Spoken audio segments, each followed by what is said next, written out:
All right. It's 2 minutes after the top of the hour. My apologies, real quick, for not starting exactly on time, but we've officially started now. We are 2 weeks away from what very well could be my last half marathon. And there's something else going on that day, too, obviously. So that's the reason why we're here. We have a clean shaven Ashley here. So that must mean something. Yep. It means I've given up on life. Dear Well, we'll Lord. see what happens. We'll see what happens after the 7th of next month to see if I do. Welcome to another Monday Wrestling Podcast, exclusively here on the Popcast. That took a sinister turn. Holy fuck. Yeah. Welcome to another edition of the Monday Wrestling Podcast, exclusively here on the Popcast Network. I'm your moderator for this evening. My name is Owen. I am disinterested in the wrestling product that is being promoted in Stamford, Connecticut. And very interested in other things. But is it Stamford, Connecticut? Should we I bring don't that know up? anymore. I mean, Titan Towers is going up for sale, and they're moving. They might as well just move here. This rate. And I'm very, very much trying to get my butt to Daytona again. So we'll talk about that later tonight. So we got a little bit of everything. We are, like I said, 2 weeks away from, I said, mine might could be my last half marathon, which is the Star Wars Rival Run, which is the same day as a little thing called WrestleMania. 8 hours. Ashley and myself will be with you guys. I'll be calling the matches and trying not to fall asleep. We got a lot of great stuff that weekend. Obviously, the G1 Supercard at Madison Square Garden. Which we have the full card for, which we'll run through in a bit. Yep. Lots of stuff coming. A few other match announcements, I guess we'll do. We'll do like a full rundown of everything that we can find next week. Sound good. But some big things happen, which I think are things that should be paid attention to. Yeah, I was totally wrong on my prediction, but I think I'm going to be right with another one of my predictions, but we'll get to that in a little bit. So, everything under the sun in the world of professional wrestling and mixed martial arts talked about tonight on the Monday Wrestling Podcast.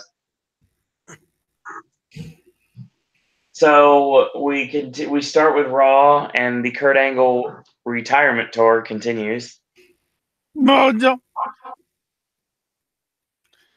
Well, we actually start with what I think is actually the true news of today. It's official that the women are going to be main eventing WrestleMania for the first time ever. I mean, it's awesome. It's great. But by the time we get to that main event, how cooled off is that crowd going to be? Depending what they put before it. Especially if it's Seth winning.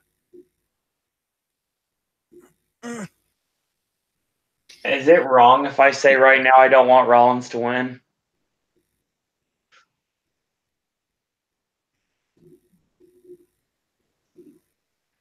I don't know. I mean, we don't have a Universal Champion right now, so it doesn't really matter. So my fear is they do exactly the same as they did last year. Except in Saudi Arabia, they actually have Seth win. I would, honestly, if it were me, I would do the Superstar Shakeup. I'd have Brock retain and take the Universal title to SmackDown and to put the WWE title on Raw. Oh, God, we have to change all the colors. Who cares?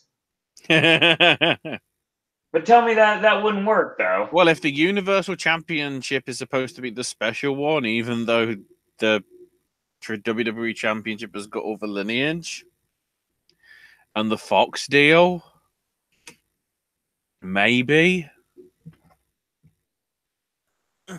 I think it's very possible. So Ronda showed up, booed, and said, I've only got one thing to say, you're welcome. She dropped the mic and then picked it back up. So it's just like, you clearly do not have one thing to say. Great job. Great job. She's going to tap out Becky Lynch and Charlotte Flair at the same time. And I'm like, how?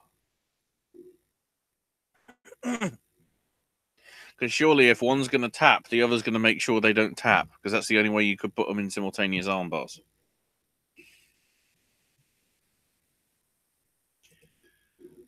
So then the Riot Squad showed up. Because of course they did. Well, mainly because they're in the match, but I'm just trying to get stuff up. So then Becky came out with a promo saying that Ronda was a weirdo and came into the company with a big contract and only fought the best of the best. Yet nobody cared about me until the man. Nobody cared about you until the man came around. Ronda's better off with me, and that's why they're main eventing. We both know how this will end, with me holding the title above my head and your head under my foot. And then Charlotte said they're in the main event not because of what Becky's done or because of what Ronda's done, but because of what she's done. And I'm going, well, let's be honest. Charlotte Ronda was probably booked to happen this time last year. Yep. 360 something days away. It's just Road Dogg didn't know how to write effective storylines. Misconstrued. I think if he'd chosen any other woman, Carmella, Naomi, trying to think who else was on that SmackDown roster at the time. Even Asuka, you would have believed a heel turn. But with Becky and the storyline that she'd been through, you couldn't. So it's time for the Beat the Cock challenge. Even more appropriate because it's now using women for some reason.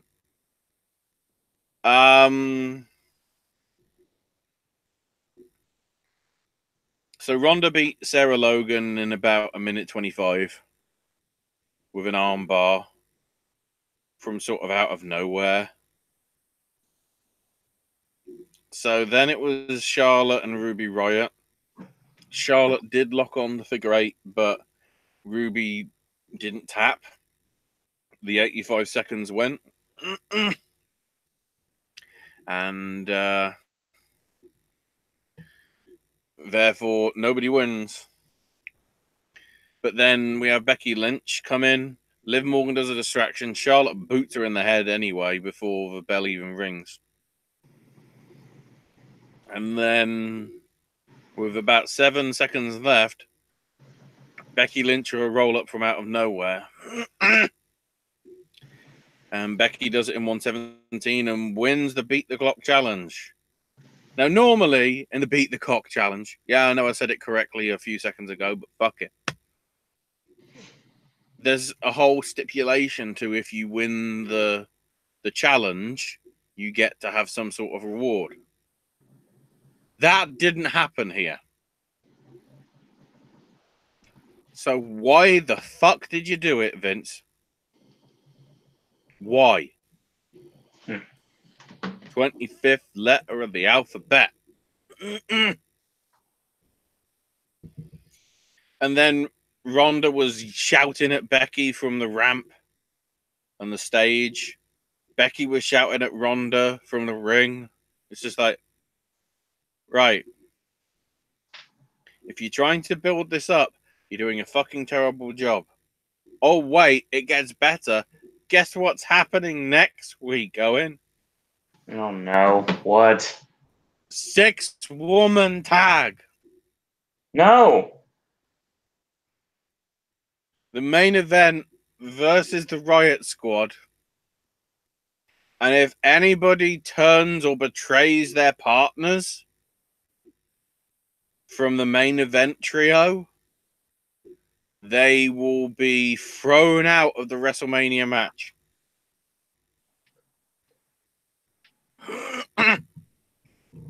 Why should I give a fuck? I don't. No, I'm saying, why should I? I'm the one that's supposedly still invested in this. Are you? It's dwindling. On some things, it's actually got better over this show. On other things, no. So Finn Balor managed to beat Bobby Lashley and Jinder Mahal because it wasn't Lio Rush.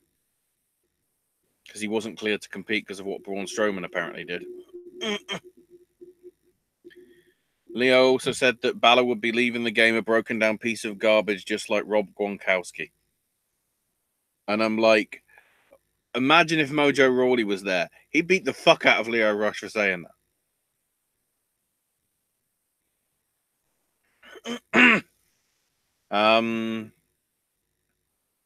So apparently, even though it was already advertised that it said in the WWE preview, Finn Balor is getting his rematch with Bobby Lashley at WrestleMania 35.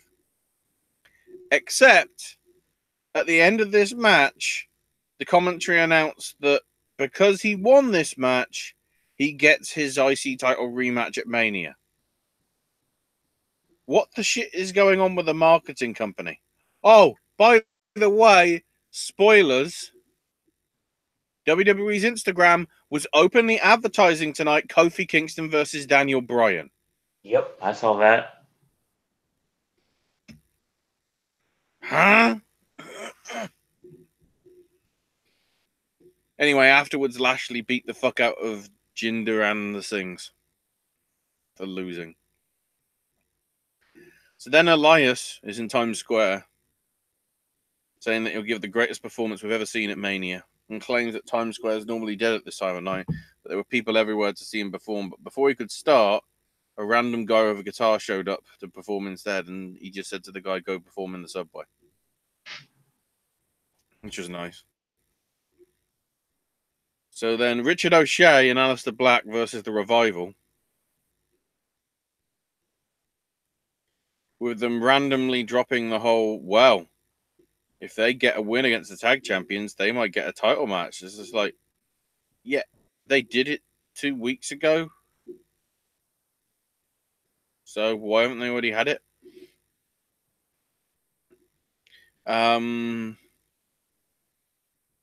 Aleister managed to black mass both of Revival.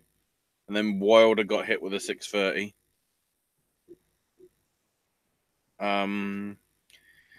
The crowd got into the match by the end, but for the middle part, they really didn't give a shit. It's just like, this is awkward. Here comes Drew and says, you might not like me, Boston, but you must respect me. A week was a long time to wait for an answer, nervously anticipating Roman's answer, but didn't blame Reigns for taking his time. And he replayed how he effed him up 2 weeks back. And they also included the clip of Drew saying Reigns may have beaten leukemia, but he can't beat me. Stop bringing it up. Yeah. It's on his t-shirt. But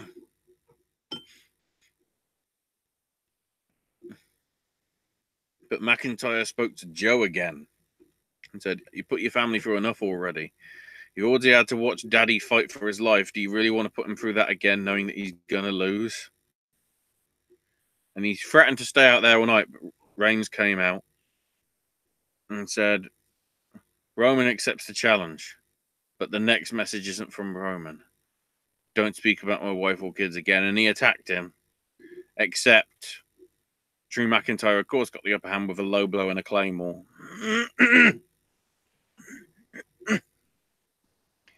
And I swear at some point they were going to go, oh my God, the leukemia is back because of the beating that Drew McIntyre gave. And it's like, I just fear that might happen. Because Vince think that's cool. Look at the way Triple H dealt with Ciampa's injury on NXT last week.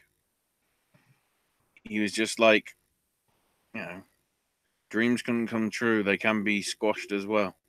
Accidents happen. Did it normally. Vince, make it as shit as you can. Yeah. God. Drew backstage, runs into Dean Ambrose and says, you know, you called me a cockroach, you exterminated me. I'm still here. And challenged Drew to one more match. Last man standing. So we had, I guess, the rematch from last week that never happened. Natalya and Sasha Banks.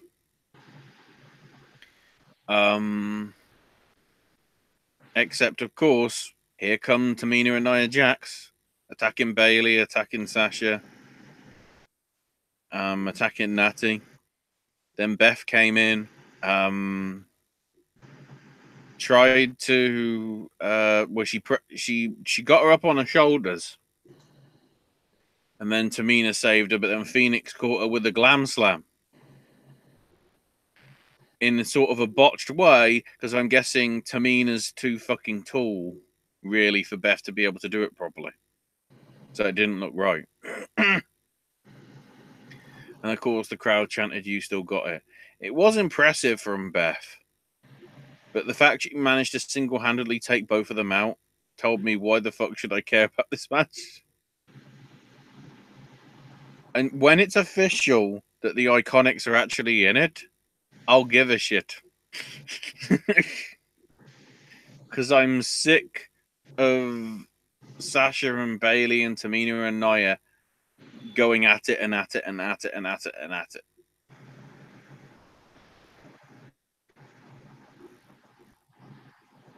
And then we had a tearful Natalya in the ring as they showed the video package confirming that the sort of Hart Foundation are going in the Hall of Fame. Apparently, the plan was for it to be the actual Hart Foundation. But good old Martha wouldn't allow Bulldog, Pillman, or Owen to go in. Why? Because that's her feelings towards the company still, 20 years on. First off, she has no right to say anything about Pillman. None whatsoever. I get my namesake. That makes sense. Davey Boy, that's a little bit of a gray area. Pillman, nothing. Pillman deserves to go in on his own merits. He doesn't need to go in as a part of a stable. Do you think if they do another WrestleMania in Canada, let's say, it's unlikely that it'll be Owen because Martha's there. But would that be a good time to actually put in the team of the British Bulldogs? I think possibly. Dynamite Kid in. Well, I think the British Bulldogs need to go in. I think that they should probably go in for a UK WrestleMania, but the only problem with that is I don't think that's happening anytime soon. Yeah. I think they're waiting on Pillman for Ohio State if they get the rights to run in Columbus, because that's close enough to Cincinnati that it would work. But I mean, I understand why. Okay, I don't really understand, but she's understandable to deal with Owen. But once again, absolutely no right to say anything about Pillman. That's why I don't get. I mean, Davey Boy, that's kind of okay, sure, whatever. But Pillman, no. I mean, in that way of thinking, is Danny Davis should be going in too. No Jimmy either. That's a bigger one. I guess they're only allowing so many two-time Hall of Famers this year, though. I guess. Well, we've got 3 already.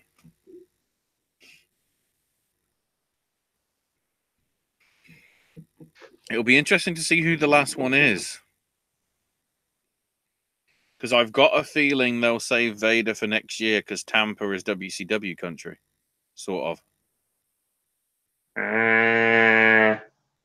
Not really. I mean, it makes more sense than New York. Right, but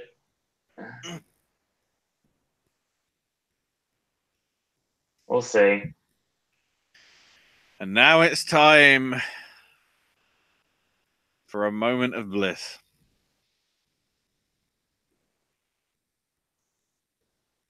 So Braun Strowman comes out as her guest. And ran down some of the violent actions from his past, tearing the stage down, flipping an ambulance, destroying Vince's limo. And then via satellite, live from New York, it's fucking Colin and Michael. Oh, God. And Colin's like, look, I know I made a mistake when I wore a New York Mets hat in Philly, but I won't do it again. So, of course, he puts on a Yankees hat in a show that airs from Boston. Sports. God. So Colin's main point was he wanted the payment. He wanted payment back for destroying the car. Right. He also wanted an autograph from his favorite wrestler, Brock Lesnar. And you can tell from the delivery, he has no clue who the fuck that is. So Strowman does the worst thing I've heard him ever say, which, considering how he botched some of his earlier promos, is saying something. Oh, God. He wants Colin to be in the Battle Royal at Mania. No.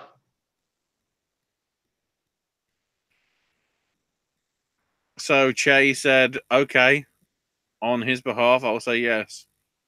And then, of course, Colin was like, whoa. If I'm doing it, you're doing it well. So you're in the match as well.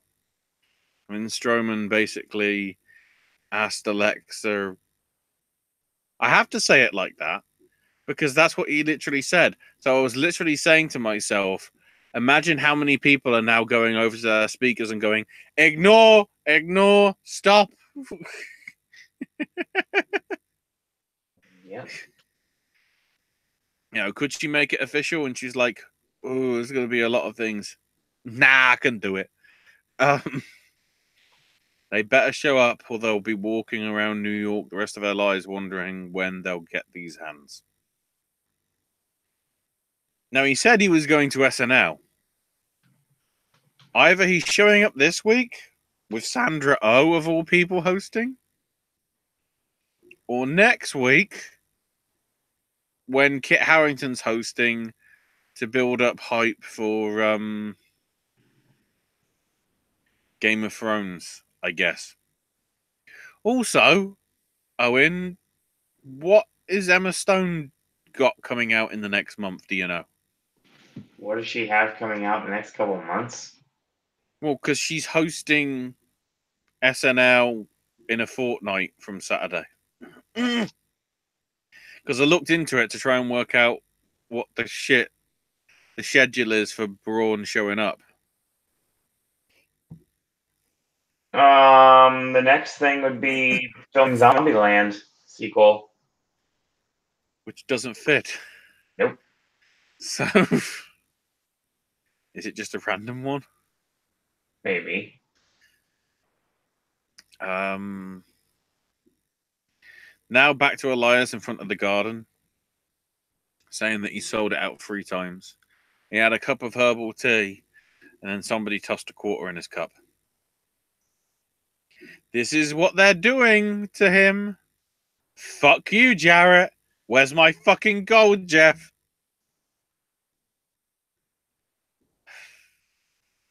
Then Corbin comes out, introduces former Golden Gloves boxing champion, former US champion, former Money in the Bank winner, and Boston's favorite son.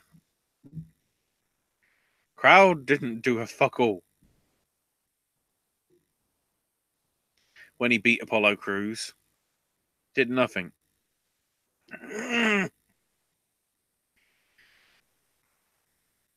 So apparently Ronda, Charlotte, and Becky will all be on ESPN tomorrow morning, with Renee saying it'll be the first interview they'll have since the announcement that they were main eventing Mania. Note to scriptwriters: they literally cut promos at each other an hour and a half ago.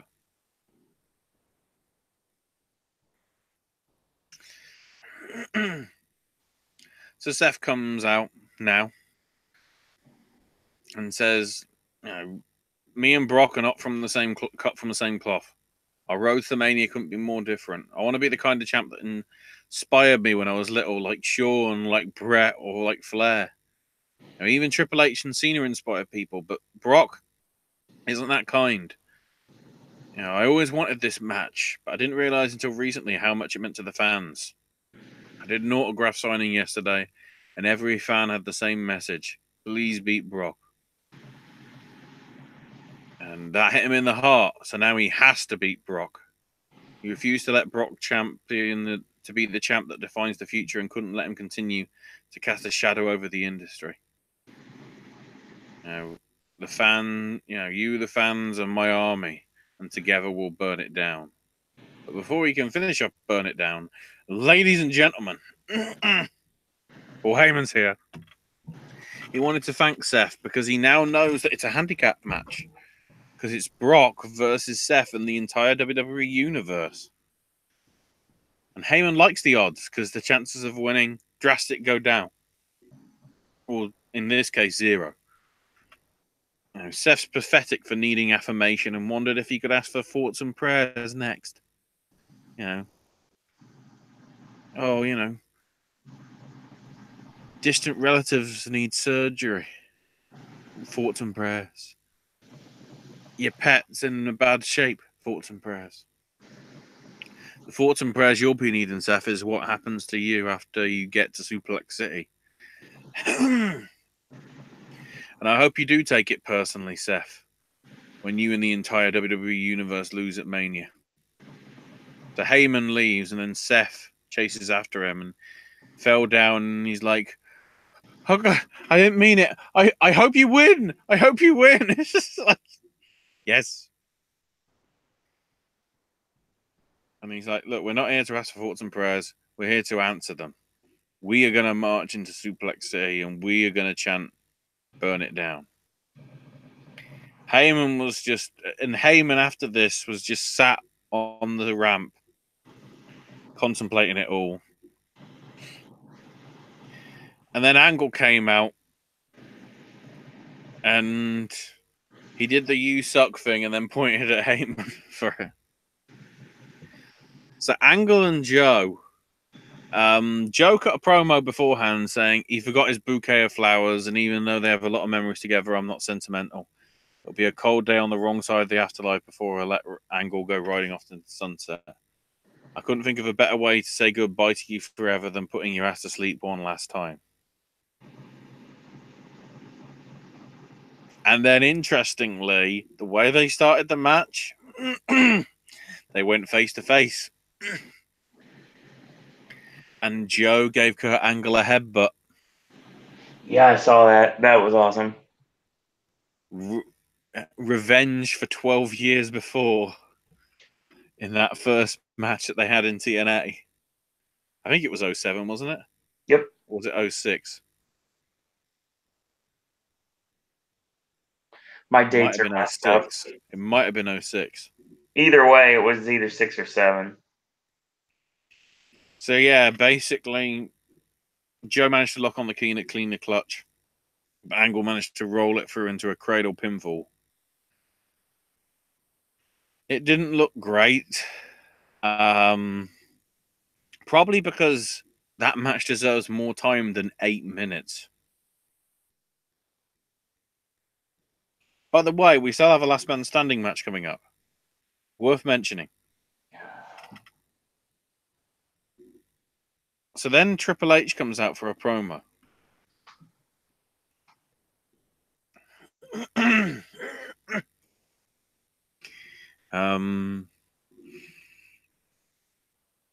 Congratulated the women for main eventing.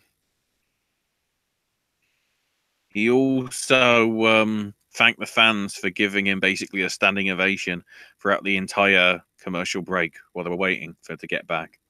But, moments like that have make him happy. Like having a dry microphone and not the one that Batista spat all over 2 weeks ago. But some things don't make him happy. And he's trying to pull something out of his pocket and he's just like, oh, don't worry, I'm trying to do this. And it's basically a letter. And the letter still won't come out. And he goes, look, I'm doing a job to the letter. It's just, you can tell with this, Triple H is in charge probably of booking. So he's allowed to go within the parameters of PG, but basically do whatever he wants. So it actually felt genuine and funny. Basically, apparently the letter says that is from Batista's lawyer saying that his client won't compete at Mania until he agrees to another stipulation.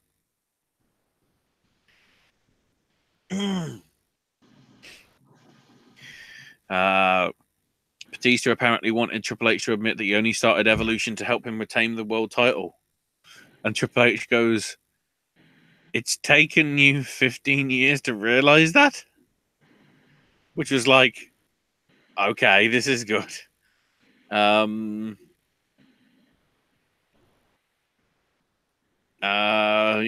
Batista was better off having been part of Evolution considering all the titles he won after leaving them. The fact that he started in Evolution as Deacon Batista with a bloody church plate following around Devon Dudley. And he left Evolution as a world heavyweight champion. And then said the only reason Batista quit is because he couldn't beat John Cena. And he apparently wanted the Mania date pushed back to comply with his filming schedule for Guardians of the Galaxy. And I'm like, they're not shooting yet. They're not shooting yet.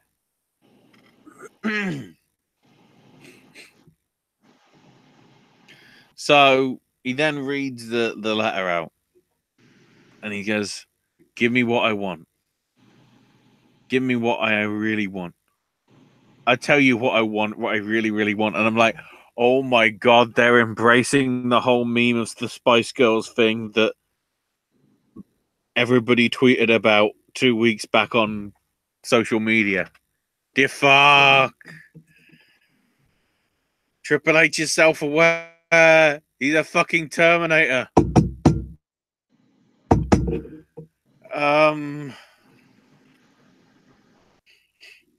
Yeah, basically the stipulation is Triple H must retire if he loses. And he says, look, you beat up a 70-year-old man a year after he was on his deathbed. And you've already agreed to the match. At this point in our careers, if I can't beat a douchebag like you, Batista, I don't belong in the ring anyway. It was a very good promo, just because of the actual, just the ad-libs to cover up the fails and everything. So then Elias is back somewhere in New York City with a guitar case full of money. And some guy stole the money. And he said, oh, the payday I get at WrestleMania will be far much better. And then said guy comes back and steals the entire guitar case with the rest of the money in it. That was a thing. Brock Lesnar's going to be on next week, as we sort of already knew because he's advertised for being there. However, who do you think Kurt Angle's last Raw match is going to be against, Owen? You know, it's weird because I know the answer to this, and it's strange because they're promoting the match against AJ tomorrow as his last appearance on SmackDown. Does that mean there's not going to be a SmackDown match the week before Mania? Or if anything, if they're going to pull the Cena switcheroo, well, I guess they could do it on WrestleMania itself if they wanted to. The first is a Monday, so it's possible. I'm pretty sure I came up with that stipulation last week, didn't I? You did, and here's the thing, though. Are the writers that intelligent to pull something like that? Well, the backstage rumor is they are reconsidering having a different opponent because the way it looks as if Corbin's going to win because Kurt Angle's winning every single match. In which case, if he's winning all these matches, why is he retiring? Yeah. But when you think about it, it should go full circle. Cena's first match loses to Kurt Angle. Wouldn't it be fair that in Kurt's final match, he loses to John Cena? Well, yeah, of course. Or does that make too much sense? That's the problem. It very well could. So keep in mind, now it's time for the main event, which is Last Man Standing. We have 11 minutes. 11 minutes for a Last Man Standing match.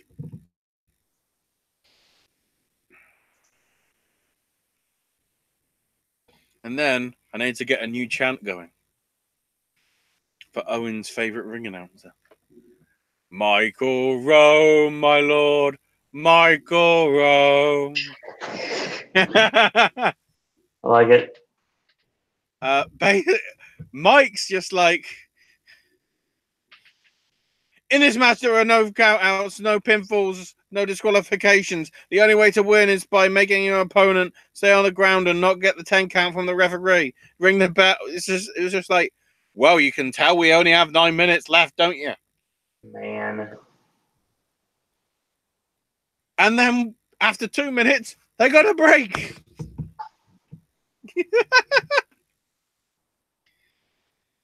And the great thing is, we come back.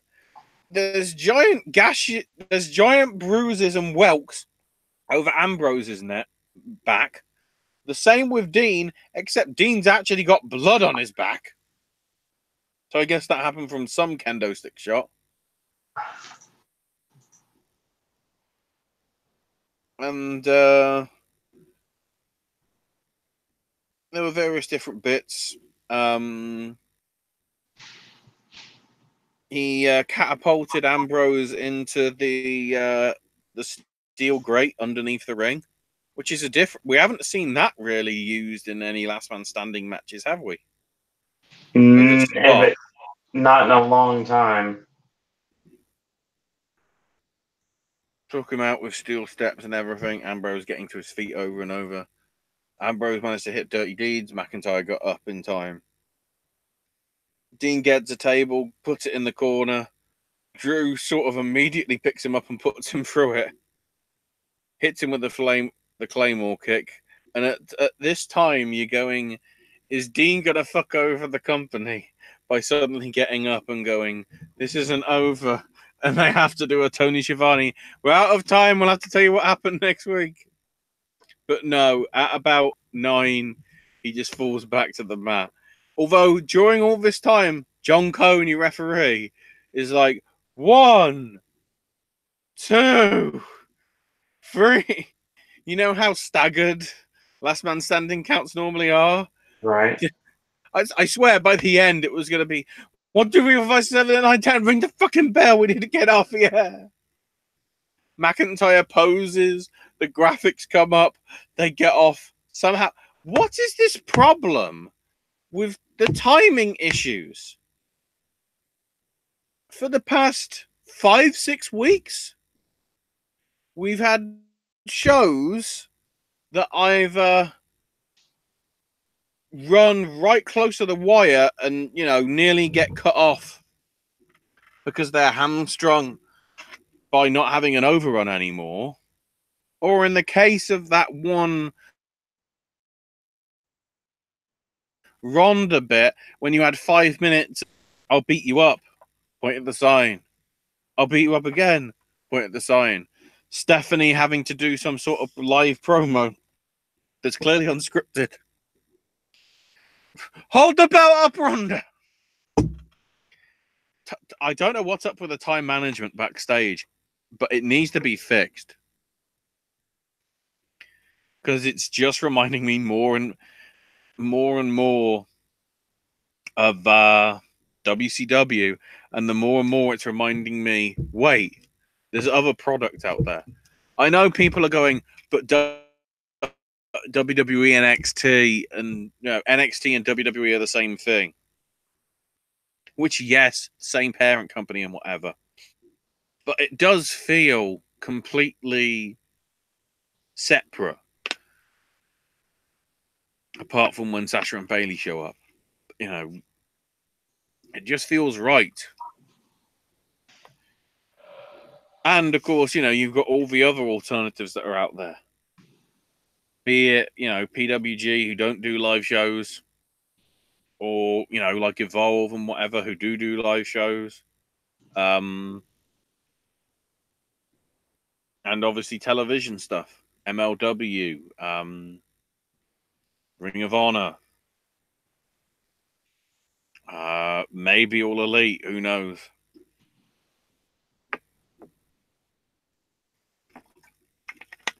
That's it. I'm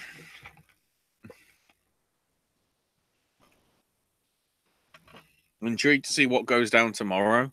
Obviously, we know that Kofi's getting in the match. Somehow. Are you thinking that they're going to have Mandy and Sonya pin both Naomi and Carmella? Oh, God, I hope So not. that's how it becomes a triple threat? It doesn't need to be, though. Then again, yeah, that's the thing. Should it be a triple threat when you've already got another women's triple threat on the card? That's what I'm fearing.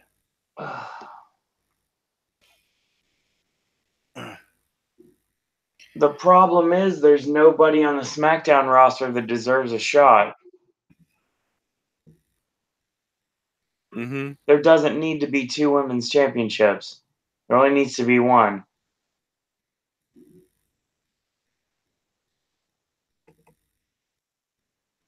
Their roster is way too depleted. These stupid women's tag belts we don't need, which screwed everything up as well, even more. There's too many women on Raw. There's no one on SmackDown.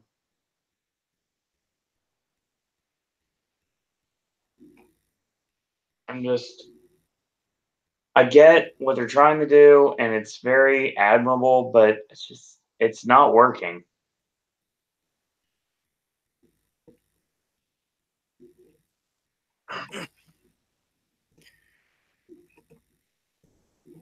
It's Asuka and then a bunch of people that don't matter on SmackDown, for the most part. Yeah. People that either should never be brought up to the main roster, or people that should never have been brought to the company in the first place. Also worth noting,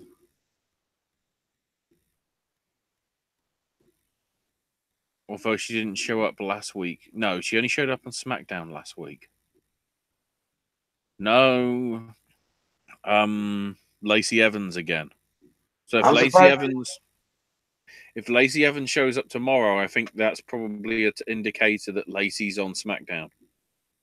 I'm honestly surprised they don't just give that waste of space the title shot out of blue. Don't give them ideas. I'm sure they've already thought of it. I'd prefer Mandy and Sonya with that belt before Lacey. I don't want any She's of the saying above. something. Which is no, trust me. But if I had an option, it'd be them over bloody Lacey. I'd rather have Lana to have the title over any of them. Yeah. Honestly. We see how much they seem to care about her. Anyway, shall we get to shit we care about? Yeah. So, real quick, before we go any further, I'm going to try to see if we can get guests for Mania so it's not just me and Ashley talking for 8 hours. Don't play a drinking game how many times I fall asleep because you're not going to last very long. Forget I've not that running might a be half the marathon one night that where I day. actually have to. That might be the one night that I actually have to break out the alcohol.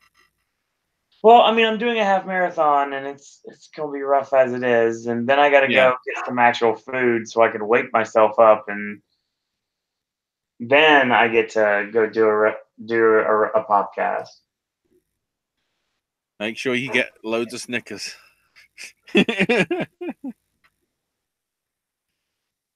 Believe the sponsorship.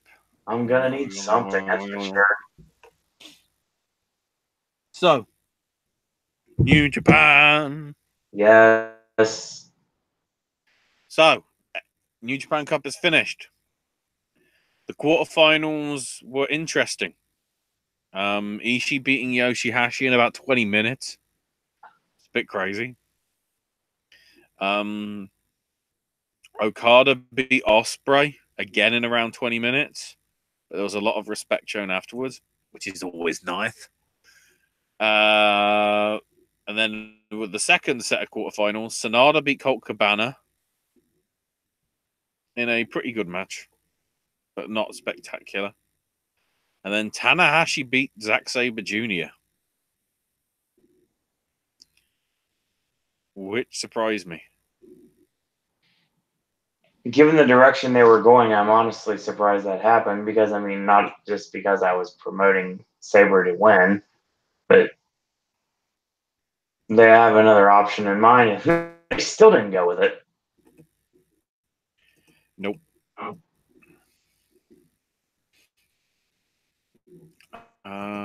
me have a quick look because I need to double check what happened on main event tonight. So the semis were on Saturday.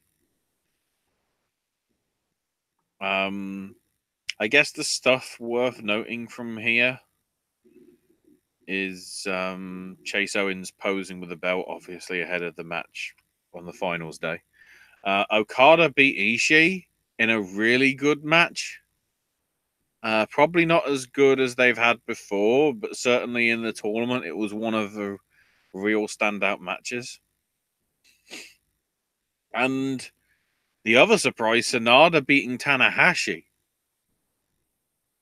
I don't get that one. Unless we're building Sonata I guess as we're trying to push Sanada as a potential challenger for whatever belt. And then we get to the finals. And yeah, boy actually goes and fucking wins. Yes. Okada. Well, yeah, Okada beats Sanada. So he'll be facing Jay White. One step closer, Ashley, to my prediction coming true at Madison Square Garden. And also Juice Robinson beat Chase Owens to retain the belt. Yes. Which was a okay match. Is worth noting though, Farley got involved and afterwards attacked Juice. went for the bad luck fall, but Mikey Nichols, of all people, ran down to make the save. Okay. What? Do we see Life? So we are setting up Lifeblood versus Bullet Club at MSG. Oh, so you don't know. You don't know. I've been working a lot lately. No, They I don't released know. the card. So the card is this. The pre-show will be the Honor Rumble, of which the only person we can tell you is definitely involved is Jushin Thunder Liger. That's fair. So Liger, that'll be Liger's last match in the Garden. Probably. Can someone please, if they're listening right now, some promoter, please book Liger versus Brian Pillman Jr.? Please, somewhere. Are we doing it in Rev Pro? Come on, Janela, do this. Make it happen. The opening match will be the title for title, never open weight Ring of Honor World TV title match between Ospreay and Cobb. Then a special singles match with Dalton Castle versus Roosh. That's a random match. Mayu Iwatani, yes, is getting in technically a New Japan ring, sort of, to face Kelly Klein for the ROH Women of Honor World title. Bully Ray has his New York Street Fight Open challenge against maybe Flip. That seems the obvious one. Yeah, but the thing is, you see on Twitter that he feels like he re-aggravated his injury. That's why I said maybe.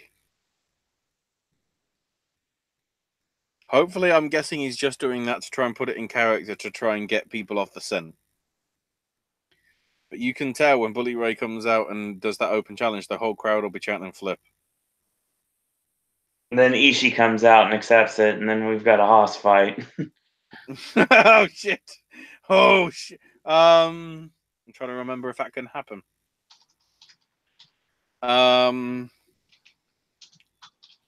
Next up, a junior heavyweight title triple threat with Ishimori defending against both Bandido and Dragon Lee. God, please tell me Excalibur's doing the commentary. Please tell me Excalibur's doing the commentary. Have Kevin Kelly, have Riccaboni, maybe Cabana, but get Excalibur somehow. Then again, he's probably doing a lot of the other stuff on the weekend anyway. So here's the interesting one. Remember the whole idea that it was going to be the tag champs versus the tag champs? Which, as it stands, would be the Gorillas of Fuck versus Villain Incorporated of PCO and Brody King. Yeah. Spoilers. It's now a four-way. Why? Also adding in the Briscoes and Sonata and Evil. What? Oh, that's right. Brian said something about that today, talking about if Sonata and Evil get pinned or if the Briscoes get pinned and the titles don't change hands. But apparently it's winner take all. Yeah. Or something. To be fair, they still could do Lifeblood and Bullet Club. So then, the British heavyweight title from Rev Pro on the line. Zack Sabre Jr. versus Tanahashi. That'll be fun.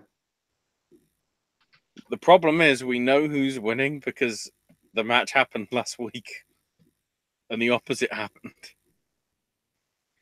Then, also interestingly for MSG, Naito defending the Intercontinental title against Kota Ibushi. That match should be really fucking good.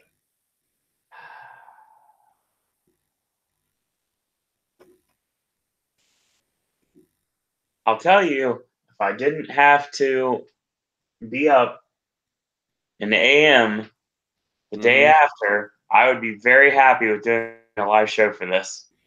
I know the place where I normally watch my stuff is basically going, fuck Hall of Fame. We're showing this. Oh, yeah, Hall of Fame will be on one of the supplemental things. With As it all the should other be. 52 shows that are happening that weekend. And then, interestingly, in the co-main, the three-way ladder match with Lethal, Taven, and Marty.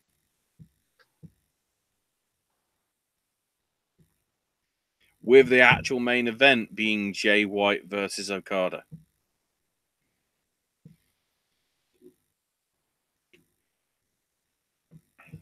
So I guess the question is this where Okada wins? Oh, I hope so. Because I don't think, I don't think it matters that Jay White needs to be champion any longer than he has been. Because I think he's proven that he belongs, and maybe somewhere down the line he can have a longer title run. But he's proven that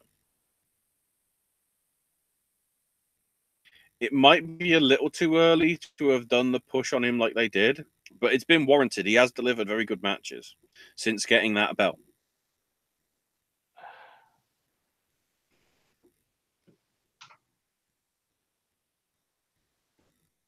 There's just something about him I just don't buy.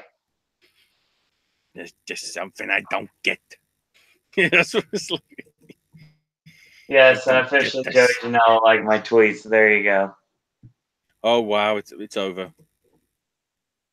All the front page.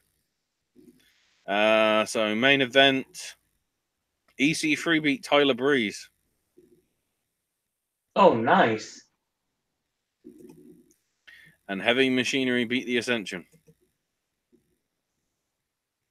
Oh God, why?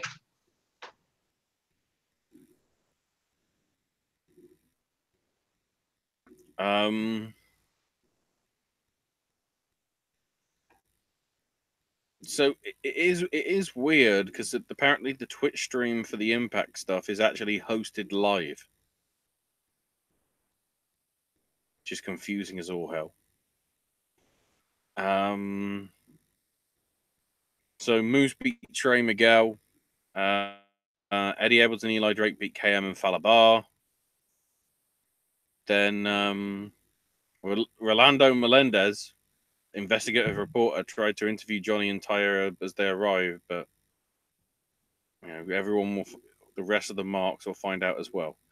Yeah, it's official. They're actually, heel now.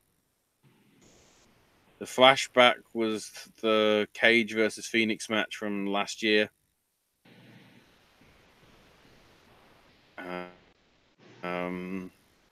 Ace Austin beat Damian Hyde, which looked like a match that should have been on Explosion. So Impact and Ty are out and said, I turned because of the fans.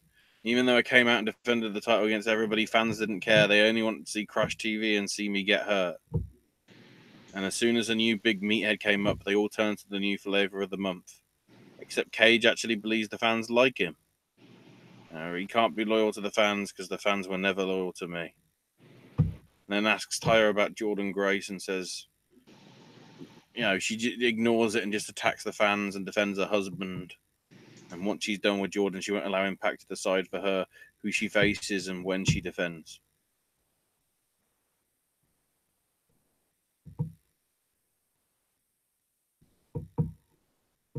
So, yeah. I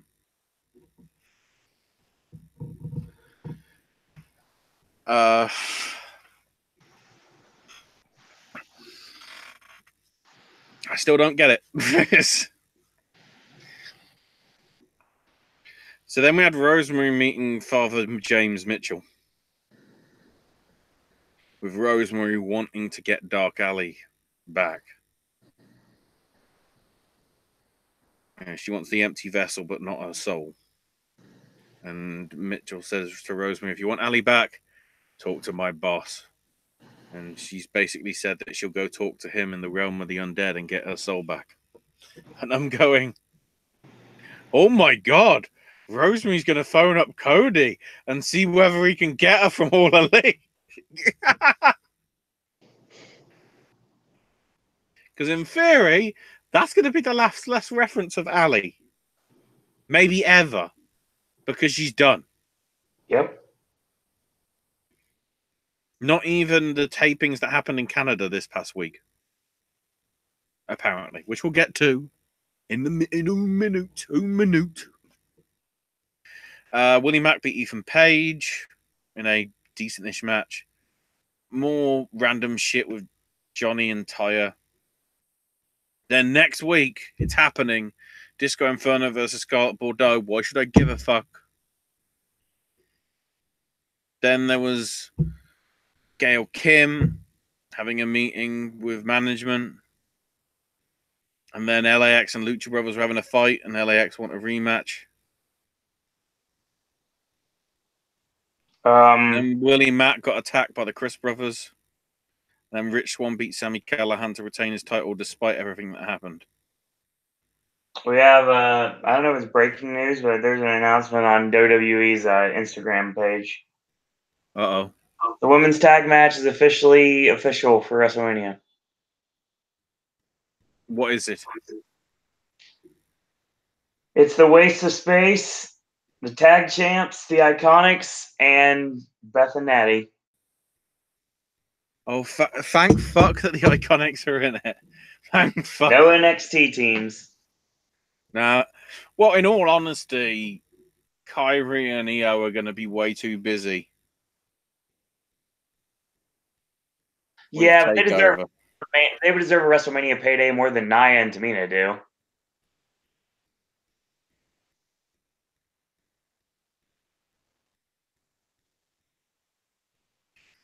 And to think, Nia and Tamina, or Nia, sorry, was nearly main event last year. Well, because she was high up in the card, her match with Alexa. And she's gone down to that. It's just like, oh. That might be the match that I'd bomb out for. Oh. Mustafa Ali is now only Ali. I saw that. Did you see Gulak's tweet about this? He says he's Adele now. Yes. Hello. It's me. I come from Shikara Wrestling. Just down the road from Route 3. I don't know. I approve. Interesting changes, mate. Oh, we'll better get to the spoilers of Impact first. If I can get them off my notes. There's Fridays. There's Saturdays. I don't even know whether there were Sundays. You'll have to check.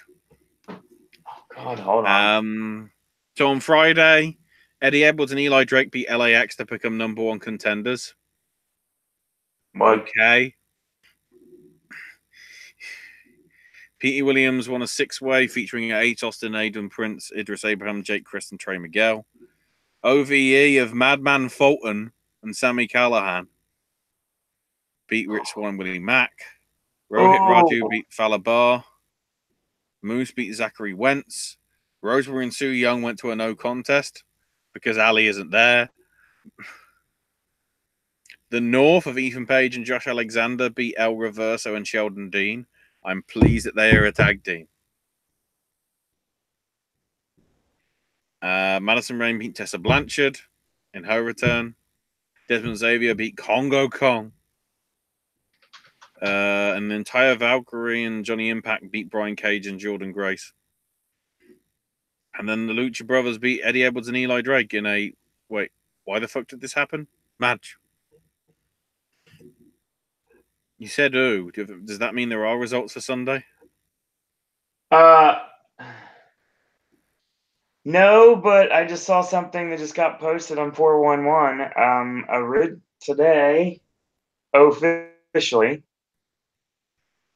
Okay. Lucha Underground has issued releases to 4 talents. Well, let me guess. Considering how AAA actually announced that El Hijo de Fantasma left, That's one. I'm guessing King Cuerno is one of them. Yep. Killshot. Nope. So what's the fucking deal then? Because supposedly Swerve's going to the E. Yep. That's what I'm hearing too. But we've got Texano Jr. Right? And it looks like Cobra Moon and Evilise. Makes sense. And the big one, which probably sets up the next announcement, Joey Ryan. Oh, shit. He's free at last. Free at last. Yep, Joey Ryan is all elite. Just wait. Very soon, that's going to be a thing. Especially with what he was doing on being the elite this week. And every week for about the last 4 weeks. Random Hornswoggle sighting. The North beat El Reverso and Rich Swann. Who's booking this shit? Are you Scott D'Amore? Is it you? Falabar and Scarlett Bordeaux beat the Desi Hit Squad. Desmond Xavier beat Moose. Madman Fulton beat Tommy Dreamer. Madison Rain beat Taya Valkyrie. Oh, guess what they're doing at the pay-per-view? Ace Austin beat Aiden Prince. Rosemary beat the Undead Maid of Honor. Is this bringing Ali back? Killer Cross beat Willie Mack. You know who the Undead Maid of Honor was, right? No. Casey Spinelli. Oh, God, that's what they're using her for? Apparently. After all the shit that she... Oh, my God. The Dinas beat Halal Beefcake in a match that I'm guessing must be on Explosion because anybody outside of Canada will not get that match. Jordan Grace beat Madison Rain. Zachary Wentz beat Congo Kong. And then Brian Cage and LAX beat Johnny Impact and the Lucha Brothers. So I guess the Lucha Brothers are heel. Maybe. I have no fucking clue. That seems to make absolutely no sense. Which I guess is the purpose? Maybe?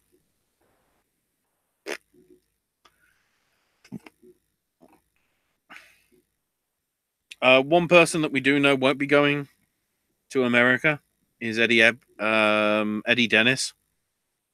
He apparently got injured in a Pro Wrestling Chaos match this past weekend, meaning he will not be able to go to Orlando to train up before the WrestleMania / NXT UK tapings, which may affect, well, I guess depending on the severity of the injury, that may affect what the hell goes on with the title opportunity that he has in progress. So hopefully it's nothing too serious. It doesn't affect that. Let's hope anyway. There's the Rev Pro results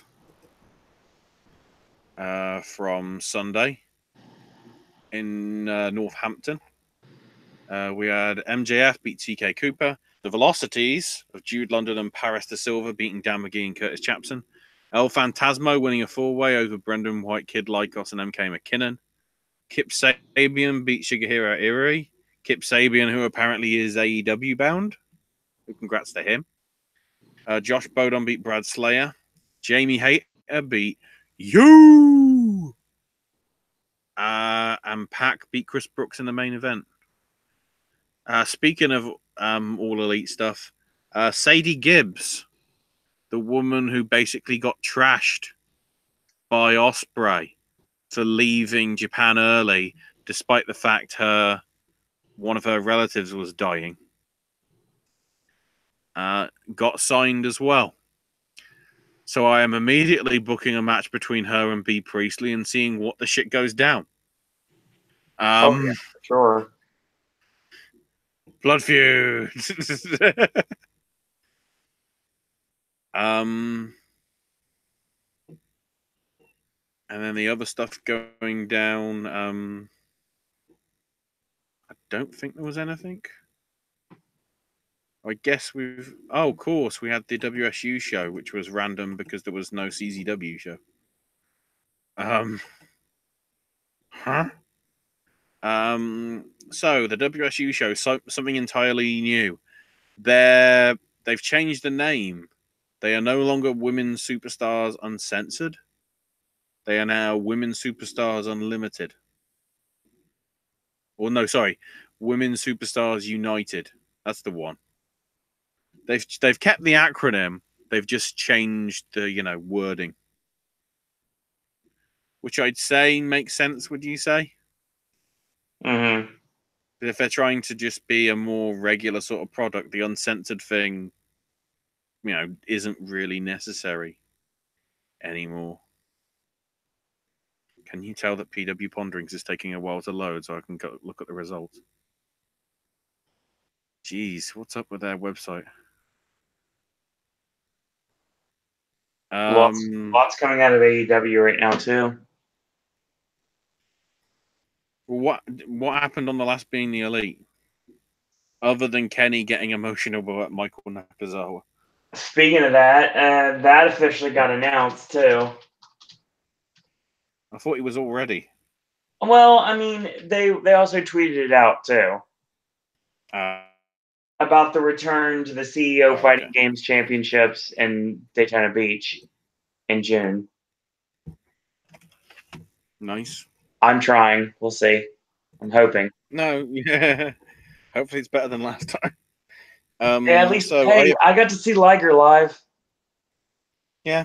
I got to see one of the last matches here Hiromu Takahashi at. What has had so far? Well, before he got hurt. Yeah, he'll be back. Oh yeah. Something that's worth noting: when Okada won the New Japan Cup, Shibata bowed at him because Shibata was on commentary. Apparently, it's a nice little touch. So the WSU show: Aya Pereira beat Delmi Exo, Violette over Angel Sinclair, Casey Catal over Jinx, Gemma Cross and Sierra defeated Damaris and Gabby Gilbert, Maria Manic over Ram Victoria, Valentina Vasquez beating Megan Mason, Ava Everett victorious over Vanity, Layla Hirsch beating Brittany Blake, and Chris Statlander defended the WSU Spirit title successfully against Savannah Stone.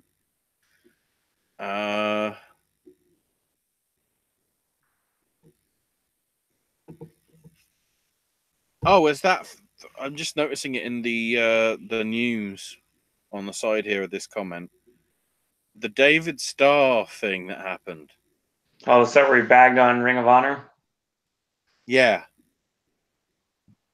It does seem weird that they're doing a wrestling match in Jerusalem. Just randomly. I think, is it this weekend? I'm not aware. Logically, you'd have thought it'd have to be, because what if Jay Lethal doesn't have the Ring of Honor title? True. Complicating. The one thing to probably take from the St. Louis Anarchy show is Nick Gage won again, beating Gary J. In what was probably a hardcore match. Because of course it is. Man, I need my haircut.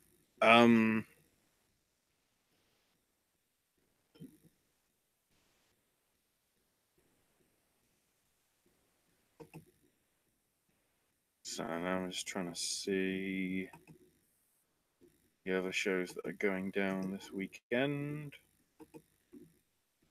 Because holy shit, there's a lot happening. For the CEO Gaming show, they did announce Michael Nakazawa's rematch with Alex Jabali in a hardcore match. Jabali.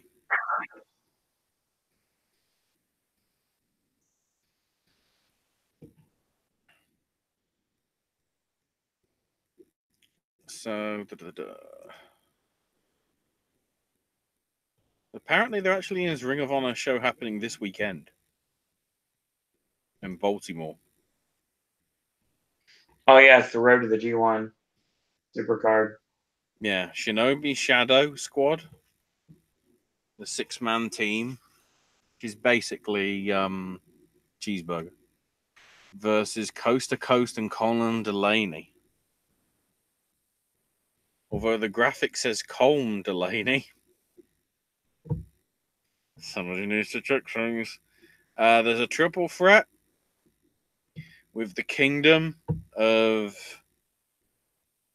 not Matt Taven versus Lifeblood, which will be Bandido and Juice versus Jay Lethal and Jeff Cobb. Roosh versus Tracy Williams, Mark Haskins versus Silas Young, and PJ Black versus Kenny King.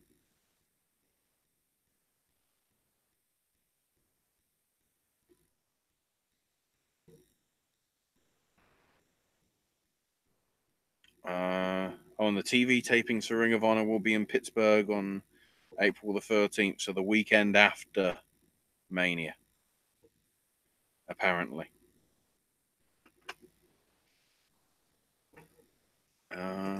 Right.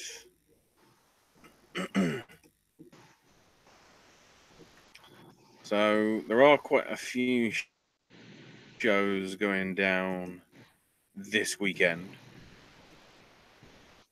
as there probably should be. AEW will be having their Wrestle Rave with the almighty Session Moth.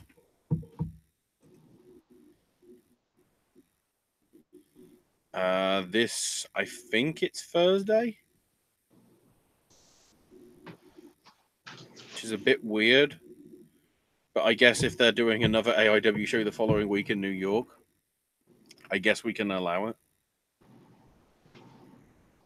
I'm trying to get these Facebook pages to load up. Everything's being slow. Brilliant job. Okay, we'll go to Southside Wrestling instead. So Southside has got a women's show, by the looks of it, solely this week. I should probably check to see if it is. This Sunday, which is going under the title of She's Still All That. Okay, it is a double header. Just double checking. So She's Still All That is the afternoon show in Sheffield, which will be featuring Ivy versus Shax, Nightshade versus Taonga, Sia Brookside versus Jade, Jamie Hayter taking on Giselle Shaw, Millie McKenzie versus Silesia Sparks. God, that's a name I haven't seen in a while. Good old Silesia.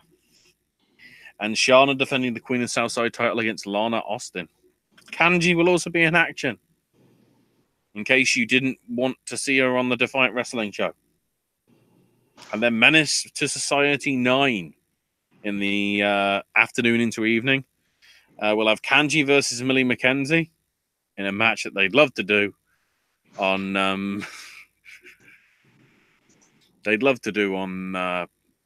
Defiant, but can't.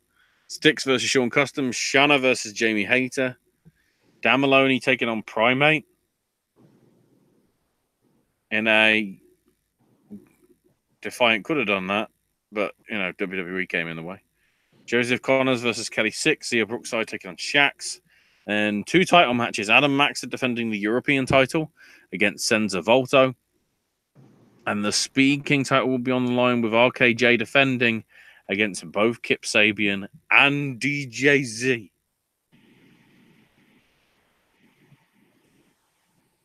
Plus more matches maybe to be added. This Saturday, Old Wrestling's back, heading to Detroit, of all cities, for various things. I'm trying to see if we've got any matches noted. Although it is worth noting, apparently, that given that Matthew Cross has held the Old Wrestling title for 2,000 days, he is now the longest reigning world champion in the history of professional wrestling. Even beating Ed Strangler Lewis, George Hackenschmidt, and Frank Gotch. It's all going down. So we got Jeff King versus the Symbol Monkey, who may or may not be Space Monkey. Probably. I'm trying to see if there's any other matches. Jody Fret versus Kate Carney in a match which looks like it isn't very oldie time. Danhausen versus Marion Fontaine. Aiden Prince versus Felino Blanco. Caleb Stills versus Gregory Iron. And RJ Metropolis. That's funny. Taking on Matthew Cross. So I don't know whether that's for the World Championship of all the worlds. Oh, and the lobbying legislators of an anti-saloon land will be having a tag team match. Don't know whether it's been established against who yet or not. The AEW, as I try and dodge around all the other matches being announced for WrestleMania weekend. So we got Ryler Reed versus Victor Benjamin with Lady Frost in Victor's corner. Dominic Guarini taking on Wes Barkley. Zach Thomas versus Michael Austin Wardlow.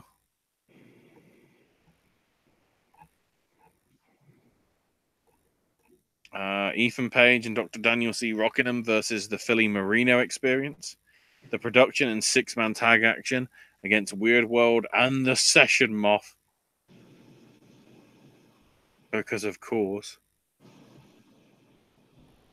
A 4-way with Brian Carson, Lee Moriarty, TKD, and Trey Lamar. Parker Pierce taking on Rex Brody. Matthew Justice defending his Intense title against the G Raver, who apparently is G Raving. Probably. I think that's all the announced matches so far for that one. Oh no, also Alley Cat versus Kylie Ray. Should be interesting. But I think that's everything from there. Smash Wrestling will be having a show in London, Ontario this weekend. Hopefully we got a card for that one as well. I try and find it in my notes.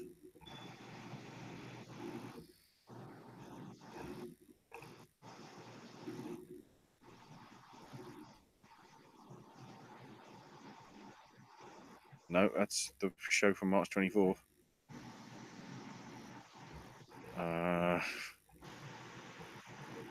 We're gonna have to go to the event page, see if there's anything on there. So the only match confirmed as it stands is Kevin Bennett versus Speedball Mike Bailey. Not great that we don't know that much of a card, but there you go.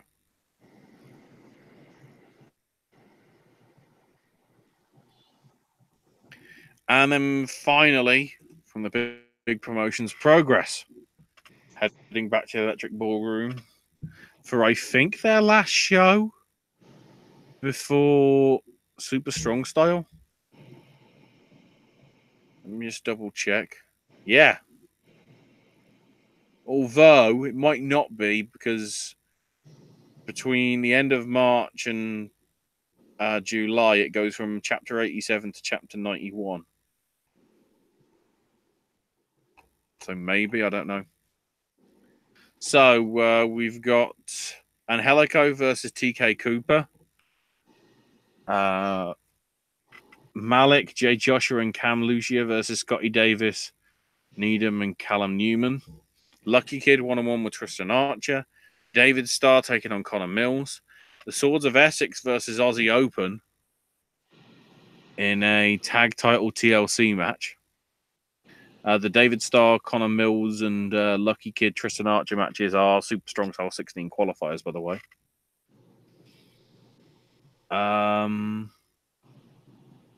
Nina Samuels will be taking on Casey Owens, with Nina Samuels' title match opportunity at Super Strong Style 16 on the line as well. And then CCK versus LAX. Gresham and Brooks, by the looks of it, because Lycos is injured. Why am I not surprised? Because, of course. We have Gresham and Otani for Game Changer Wrestling. Is that for WrestleMania weekend? Yes. Yeah, that doesn't surprise me.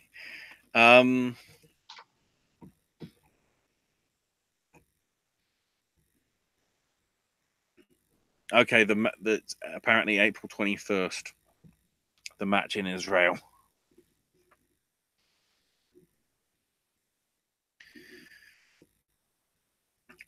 So, in terms of what's going down this weekend, let's have a look. See if there's anything in the notes that I don't have. That's a different PCW. Oh, Rise are going to be having a show in Berwyn, Illinois. With the Berwyn Eagles Club and all that. In its usual home.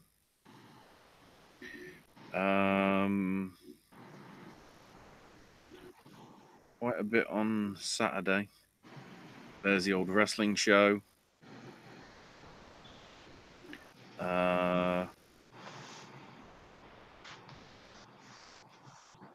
And there's the Smash stuff on Sunday. And that's a different Insane Championship Wrestling. I'm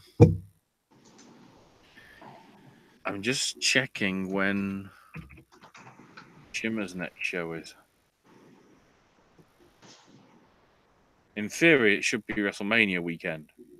But I know they've got another one coming up. I'm guessing it's afterwards. No, not even listed. Shimmer's this weekend. The 4 tapings as they usually do, Owen. For Saturday and Sunday. Yes, I'm interested in that event, Facebook. Trying to see. Jessica Troy is going to be participating. Trying to see who else. Holly Dead and Thunder Rosa, the Twisted Sisters, will be in action.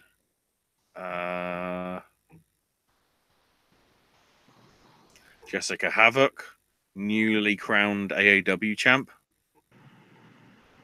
Sierra will be part of it. By the looks of it, Alison Kay will be. Solo Darling will be.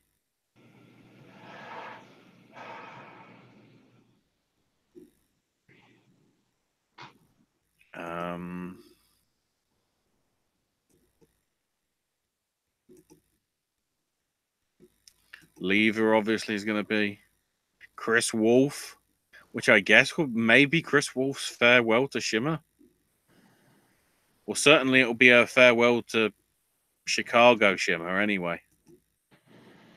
I think Penelope Ford as well, Kira Hogan, Delmi Exo, and Ashley Vox.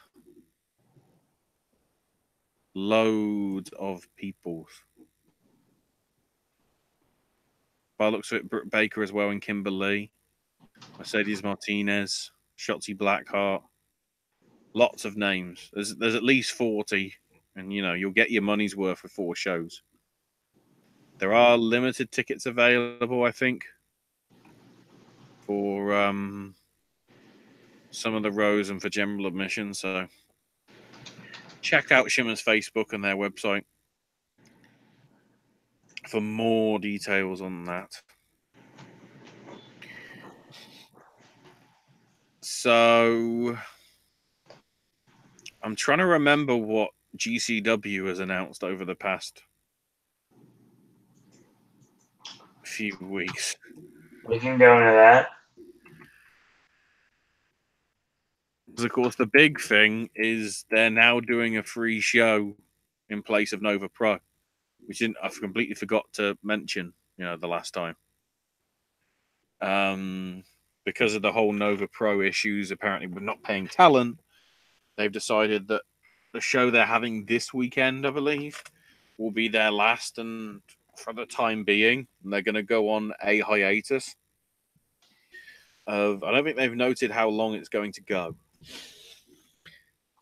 So, going through in order of when they announced, which includes now. Bloodsport is going to have John Gresham versus Masashi Takeda.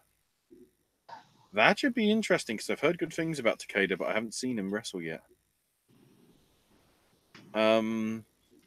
S.A. Rios is going to be the greatest clusterfuck. Yes! I thought he was gone, but no, he's still there. Interspecies Wrestling will be having their fans bring the redacted thing, because we can't call them toy blocks, match with Addy Starr, Matt Tremont, Jeff Cannonball, and Nick Gage. That's a random 4-way. Sexy Eddie versus Swoggle, Team Tremendous versus the Gym Nasty Boys, Chris Dickinson versus Chris Brooks, Tony Deppen, Jigsaw, Werewolf of Wall Street, and Sanchez in a 4-way. Kicking and Stomping versus the Butcher and the Blade. Jay Rukin versus Daniel Makabe. Fluffy taking on LSG.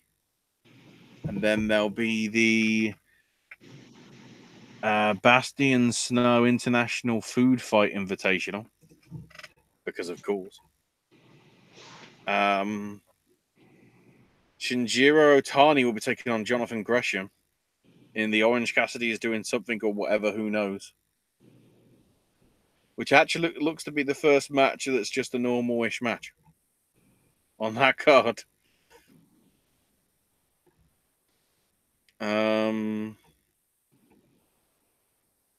Yeah, there's the one that really confused me.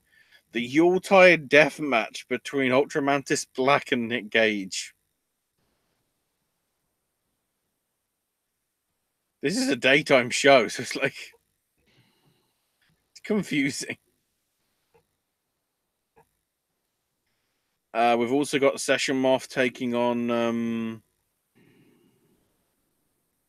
Spider. Teddy Hart's Reading Rainbow. Chuck Taylor versus Trent in a 1-minute time limit match. Okay, so the Nate Webb Session Moth match is the 5 o'clock somewhere last person standing match. Okay. Oh, of course, that's Spider. I get it now.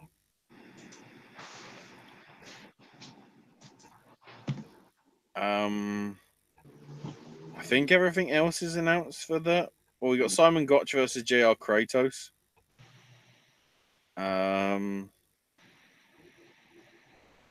Rock and Roll Express versus LAX at spring break. Jeez.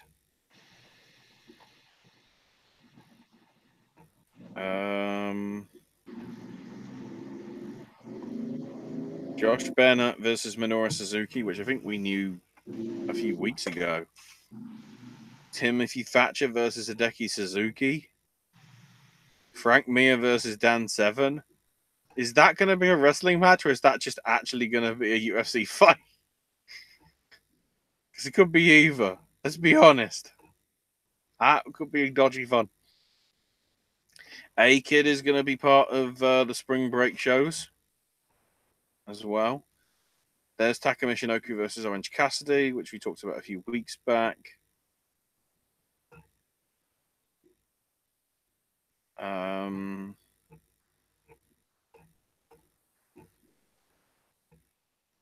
Gonna see if there's anything. LA Park versus Masato Tanaka. What? Jeez. It's weird that GCW is actually putting on good stuff that isn't just hardcore shit. Killer Cross versus Davey Boy Smith Jr. That could become a shoot. I'm concerned. Shane Mercer's going to be on spring break.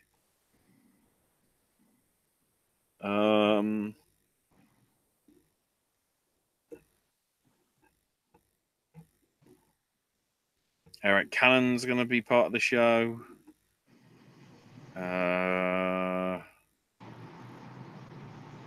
See if there's any others. Paro. Also, Joey Janela will be returning from injury to wrestle on the shows as well. That looks interesting. I've lost track of everything else that's going down. I guess the one thing to mention as well, with Pac not getting his visa because of reasons, the main event of, I think it's going to be the main event of the Rev Pro New York show, the day before G1 Supercard, will have Tanahashi teaming up with Ospreay to take on Zack Sabre Jr. and Suzuki.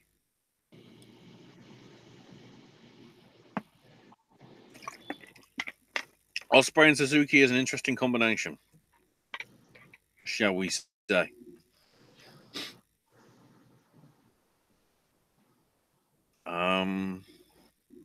Oh, and it's also official.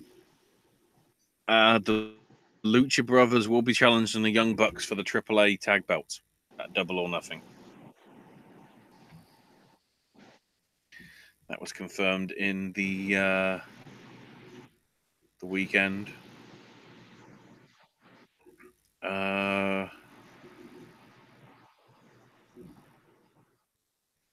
trying to see. Also, apparently, Kenny Omega might be showing up in DDT sooner rather than later. Per the video where he talked to, obviously the bosses about Nakazawa's move and all that.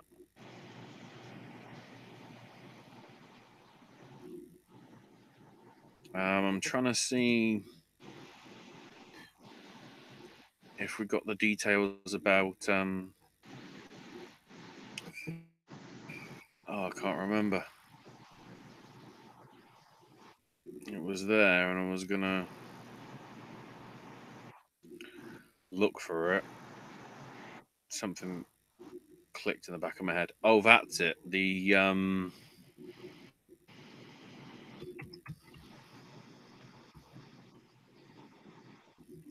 StarCast live event schedule. Did you see this, Owen? A while back. So the schedule for like the live shows and the stuff that will be on Fight TV probably. So Thursday, going head to head, you've got the Joey Ryan documentary getting its premiere, and 30 Years and 5 Stars Later, which I'm guessing is something involving Dave probably.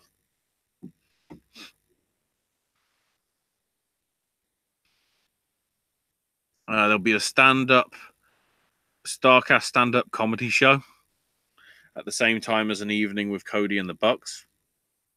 Then Friday, it starts to get a bit tasty. JR and the King go head-to-head on Friday, May 24th morning against Behind the Paint Sting. Then 83 Weeks with Eric Bischoff, who apparently showed up drunk to the whole collaboration thing with Tony Schiavone that they did in Chicago. Because of course he did. However, at the same time as that will be the Empty Arena retrospective, which I think is the rescheduled from StarCast 1, with Funk and Lawler talking about the match.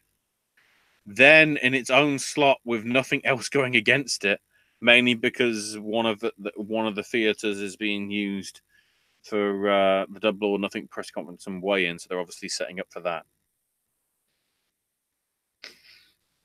There's going to be an Arn Anderson talk thing. There'll also be Wrestling Observer Live. There's going to be a roast, although they haven't announced who it is yet. And the Art of Wrestling with Colt Cabana as well. Saturday is going to be another interesting one because it opens with not only Jim Johnson behind the themes, part 2 of that stuff from how well it was received on the first one, but at the same time, sharpshooter Bret Hart in his own words. Then after that, you've got X-Pac 1, 2, 3, 6 Degrees of the Attitude Era podcast recording, along with I Quit with Magnum TA and Tully Blanchard. So I'm guessing they're going to go into the mental stuff and the setting up and everything and the plans that went through for that match. And then obviously the after party after Saturday with all the stuff with Double or Nothing. And then Sunday, Crazy Locker Fox remembering Brian Pillman at the same time as Talk is Jericho Live. Lita's panel on women's wrestling. Notice what do you think would be the perfect thing to go opposite that, considering conflicting views? Owen. Yes. What do you think would be the perfect complement to Lita's panel on women's wrestling happening at the same time? I'm not sure. It's something to wrestle with Bruce Pritchard, considering how much he doesn't like women's wrestling. That makes sense, yeah. There's an Extreme Rivalry RVD and Jerry Lynn panel, a House of Hardcore podcast with Tommy Dreamer panel, and then there's 2 which haven't been announced yet. I'm guessing relating to talents. A lot of people were going, "Oh, it's got to be Undertaker. It's got to be Undertaker," and Conrad is vehemently denying it is anything to do with Undertaker. It is other stuff that is yet to be announced, I guess.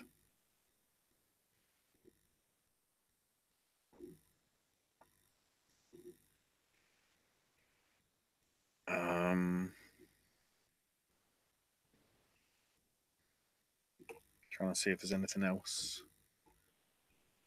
Don't think there is, actually.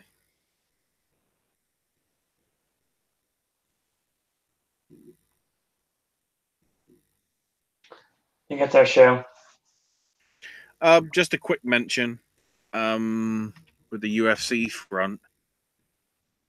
Got even more interesting because TJ Dillashaw failed a drugs test for a prohibited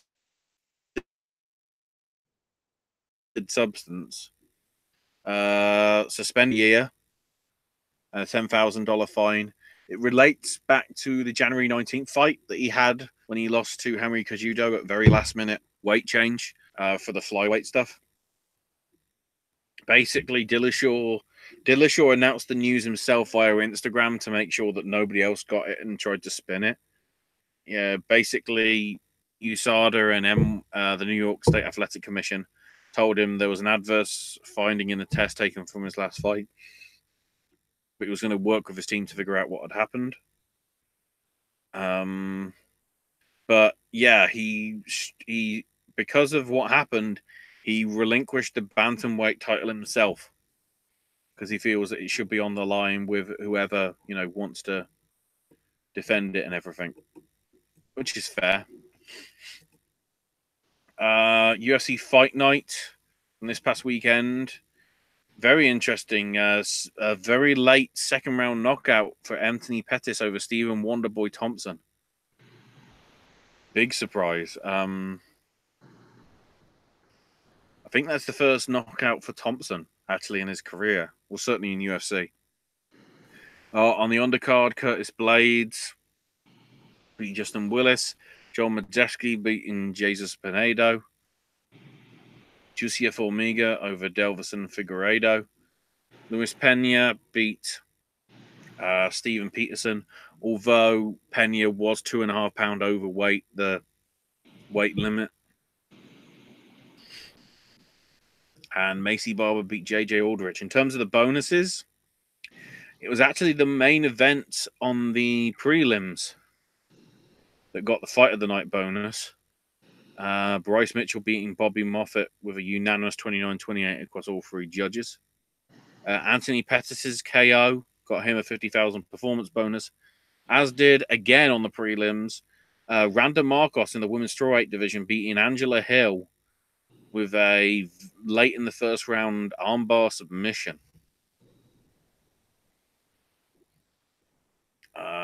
They have got another show that's coming up this weekend in Philadelphia. The early prelims on ESPN Plus have Ray Borg versus Kyla Phillips in the bantamweights, Mania Moros versus Sabina Mazo in the women's flyweights, and opening the show will be Alex Perez versus Mark De La Rosa in the bantamweights. For the ESPN prelims, we've got Kevin Holland versus Jared Mercier in the middleweight, Enrique Barzola versus Kevin Aguilar in the featherweights, and Ross Pearson taking on Desmond Green in the lightweight. And for the main ESPN card, Shimon Morales versus Sadiq Youssef in the featherweights, light heavyweight bout with Paul Craig versus Kennedy Nichescu, the women's strawweight with Karolina Kowalczyk versus Michelle Waterson, Josh Emmett versus Michael Johnson in the featherweights, David Branch taking on Jack Hermanson in the middleweights, and the main event, Edson Barboza taking on Justin Gaethje. That is going down this weekend. Just checking on the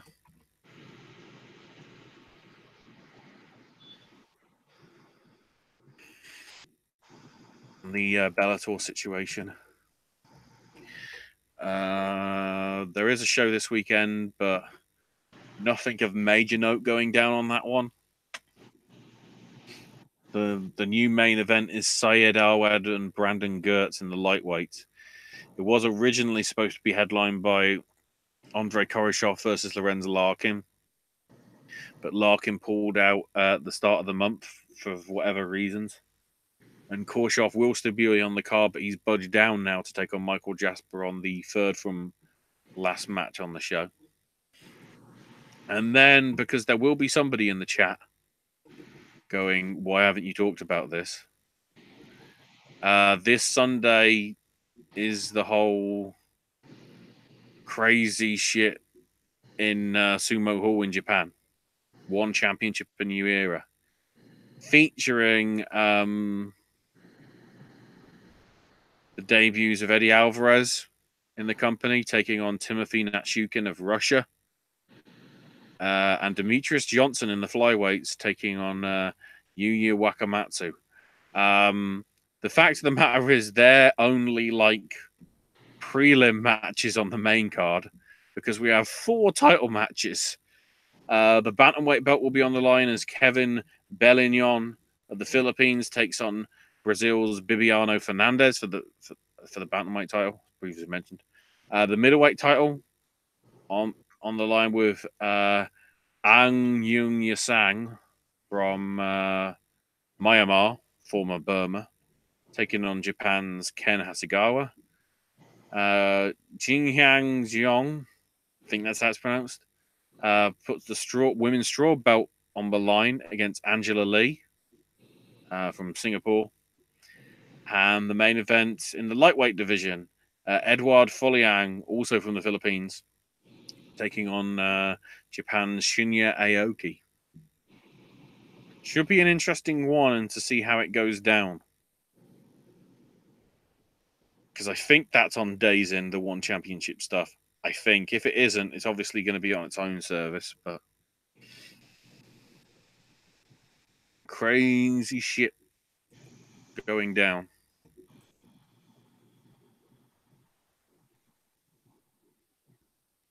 And I think that is actually it. All right. That's your show. Thanks everyone for joining us tonight.